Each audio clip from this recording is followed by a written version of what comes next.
everything's about getting that clutter.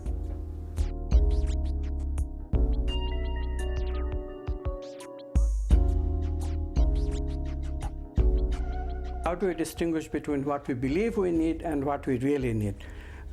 It is a very difficult question also, because we are of course guided by what we believe. We cannot help being guided by that. So how do we really know what we need?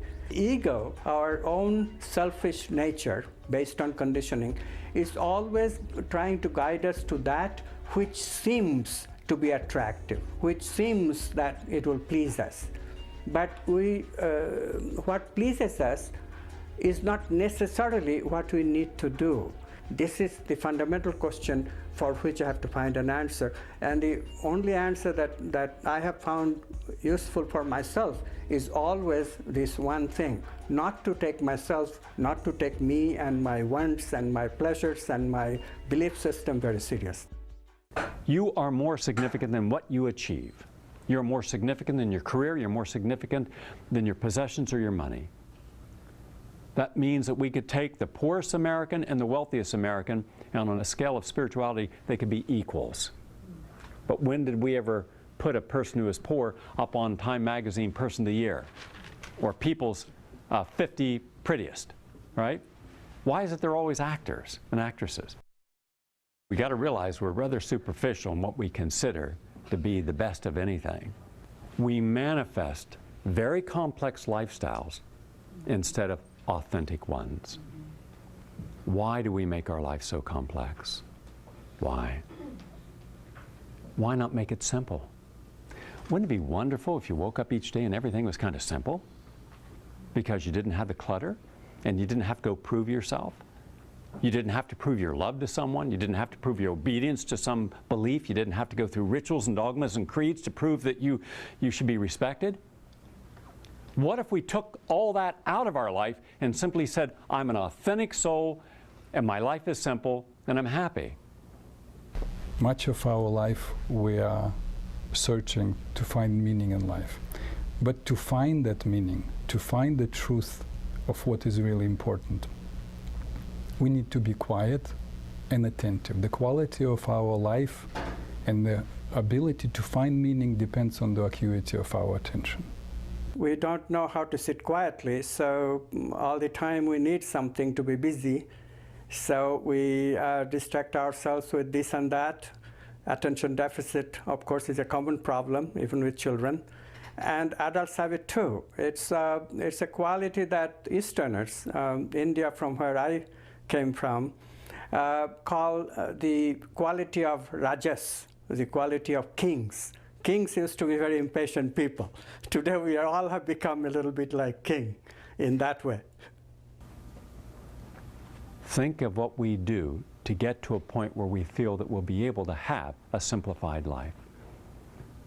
Think of the person, the two guys, just the other day, two of the most successful guys on Wall Street, both extremely stressed. One guy he's 44 years old, he's got heart disease.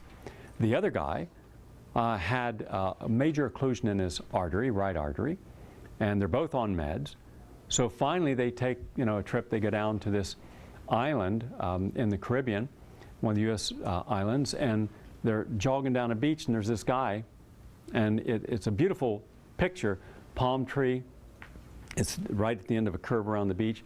Guy's sitting there, he's playing the guitar. And the guys are kind of interested in this, and they go over and they're chatting with him. And what do you do? And he says, I fish. Where do you fish? I fish the Barrier Reef. What kind of boat? 12-foot boat. How much fish do you catch? Enough.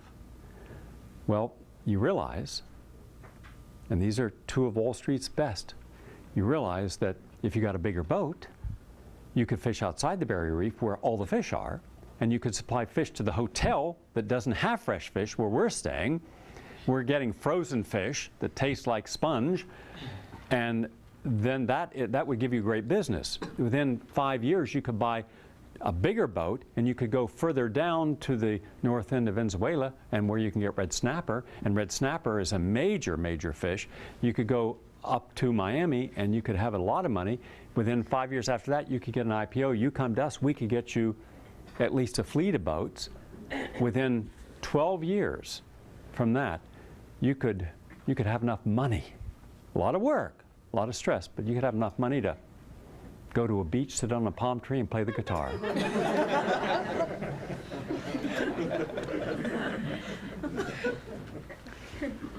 What we do, the hoops we jump through, for what? We've run away from passion, pleasure, and fulfillment. We didn't notice it when it was present because we were looking for something else. All of us like to forget that we're mortal. We have the freedom to take whatever time is left to us and to use it to its fullest, which is what those of us who dwell in the illusion of immortality don't do. The best way to start is to look at what would take us out of the moment. The moment is somewhere in between the past and the future. So what takes us into the past? Largely it's guilt. It's what went wrong, wish I'd have done that different, but we really don't have to live there. I mean, guilt is not a very pleasant place. We would all agree that. Right? There's really no guilt in the moment. There's no guilt when I'm focused. There's no guilt when I'm just being who I'm really supposed to be. So the other alternative is that we're wandering into the future. And very often the essential relationship we have with the future is one of fear. This is kind of what if. What if I get sick?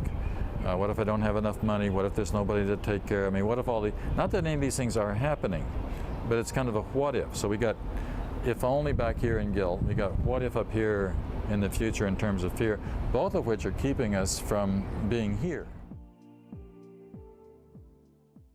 Keep only what is essential for your life. If it's not essential, don't keep it. Don't try to possess it. That means when you wake up in the morning, what do you need for the essentials of your life? And once you have it, stop looking. I live in a building on the west side. It's a baby boomers from hell building. Everybody's yelling. My neighbor screaming the other day. I had to go knock on the door and says, someone's going to call the police. Certainly someone did call the police because these people are always screaming and they're successful, but not successful enough to be happy.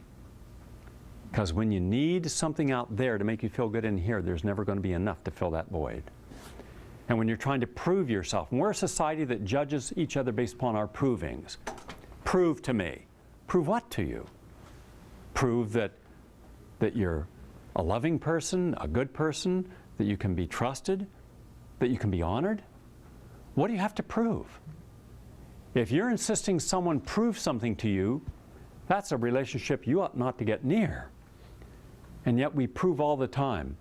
We prove we're tough, or we'll prove that we're going to get justice.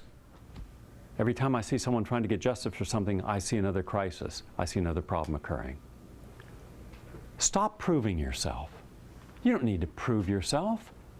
You think you do, because society creates a standard that you're trying to meet. When they said, Gary, after this debate I did when I was just coming into the field of health and nutrition, it was down in Atlanta, and I was tired. I'd been on this long tour, and I'd gotten in there early in the morning off the red eye from Los Angeles, and I'm only like 24 years old, and I was there to talk about the importance of organic produce, or that's what I was told. I walk into the studio, and suddenly I see 5 guys with folders.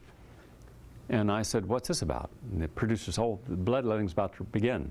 I said, what bloodletting? Whose blood? Yours. I said, for what? Why? Well, these are all people, who think that your statements are radical and irresponsible. Which statements? That the sugar's bad and colas are bad and meat's bad. Well, who are they affiliated with? Oh, they're doctors. No, who, what? So I asked him, before we go on the air, I said, are any of you affiliated with Coca-Cola? They wouldn't answer me. Yeah. And it was all about protecting the special interest group. So when the show went on, do you have a PhD? No. Well, do you have a? No. Are you a? No. Well, what gives you the right to? I don't know. Why'd you invite me? So I argued with him on the issue of common sense.